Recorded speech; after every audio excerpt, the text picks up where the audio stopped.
তো দেই। এবারে ভিন্ন একটি লজিক চিত্র অঙ্কন করব, যা থেকে তোমরা সমীকরণটি তৈরি করার চেষ্টা করবে। ধরে নাও এ এর সাথে একটি চলক বি, সি,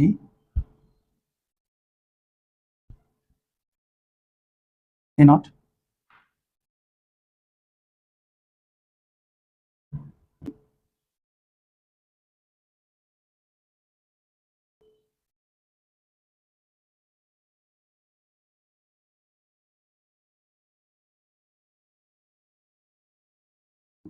এখন যদি তোমার পরীক্ষায় এরকম একটি লজিক চিত্র থাকে এবং এফ এর মান নির্ণয় করতে বলে, তাহলে প্রথমে তুমি খাতায় অঙ্কন করবে, তারপর তুমি প্রতিটি অংশ নির্ণয় করবে। দেখো আমি লাল কালি দিয়ে এই অংশটি সমাধান করি।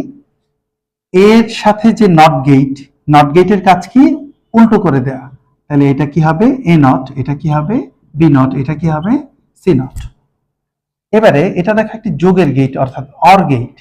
কোন কোন চলক এখানে ইনপুটে আছে? তিনটি লাইন। একটি হচ্ছে A not, B not, C not.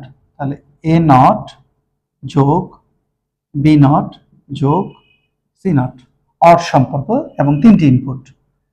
এটাতে দেখো কয়টা ইনপুট? দুটি ইনপুট হচ্ছে বি আর হচ্ছে কি সি নট। তাহলে বি, এটা যেহেতু এক্সক্লুসিভ অর, সার্কেল প্লাস দিবে, এবং এটি হচ্ছে কি সি,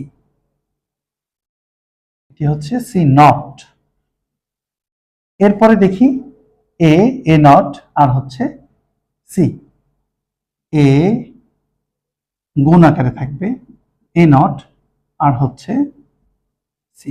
দেখো এই লাইনটি দিয়ে কি আসছে? এ, এই লাইনটি দিয়ে এ নট, এবং এই লাইনটি দিয়ে সি, এবং তিনটি চলক। এটা যেহেতু এন্ড গেট, তাহলে এটি গুণ অবস্থায়। এই তিনটি অংশ এখানে যোগ করব, তার উপরে নট করব। তাহলে তিনটি অংশ কি কি? A not plus B not plus C not. একটি অংশ, এটাকে ইচ্ছে করলে আমরা ব্র্যাকেট দিয়ে দেখাতে পারি। এই অংশটি হচ্ছে plus B exclusive or C not, এটিও একটি ব্র্যাকেট দিয়ে রাখলাম। আরেকটি অংশ দেখা যায় এ নট সি, এই অবস্থায় থাকবে যোগ অবস্থায়।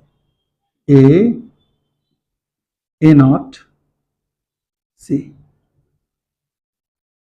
যদি সমাধান করতে বলে তাহলে ভিন্ন বিষয়, সমাধান করে সিম্পলিফাই আমরা করতে পারি, যেটাকে বলা হয় সরলীকরণ।